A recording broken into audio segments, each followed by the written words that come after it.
presented by DNS Entertainment। प्रेम से बोलिए बीना वाली मैया की।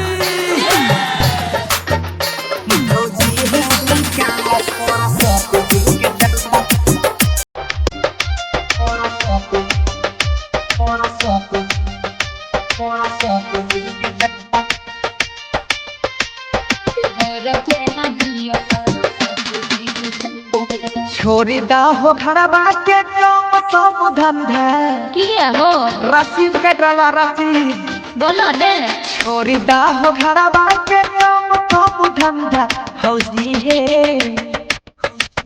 बोलो ने भौजी है निकाला सरस्वती जी के चंदा भौजी है जल्दी दह सरस्वती जी के चंदा जल्दी जल्दी निकाला ऐ बाबू लेकर लागल छै लॉकडाउन काम चले मंदा ए देवर जी सुनै छो ने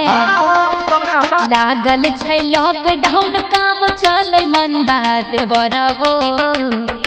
बोला की बात बोला देवर हो के न दियो पूजा के चंदा देवर के न दियो सरस्वती जी के चंदा भौजी है जल्दी दह सरस्वती जी के चंदा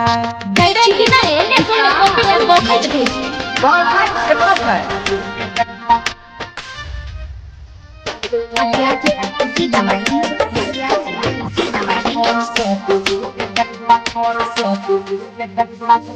किलो बार देले री 551 हई कैल हो बढ़िया से नाच सुर सजावन तो हर बार ठकै छो समझ लो ठकै नहीं छे ठकै याद तोरा नहीं छ हमर लागल रहे घाटा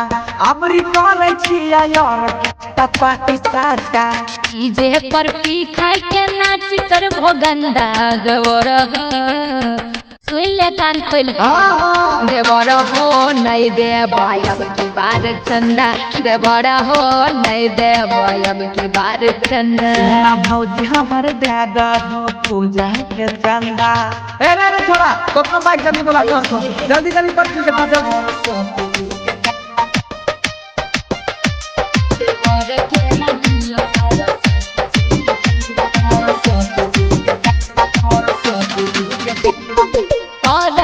जब हमरा इतना तू जिद हो काटी ले 251 के रसीद हो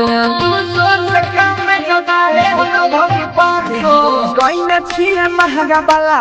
डाल मुराती 200-300 देवते होते के ना पूराती सोनू मनीष बनसी पर जैसा फंदा देवर हो बोला ना मुझे बोला ए हो प्रसादी दैले ऐ हलेला पूजा के चंदा देवर हो लेले है पूजा के चंदा जिया हमर भौजी देला पूजा के चंदा जरूर आई में अबरी पर एक प्रोग्राम शांति रिकॉर्डिंग स्टूडियो राजा जनमानसी।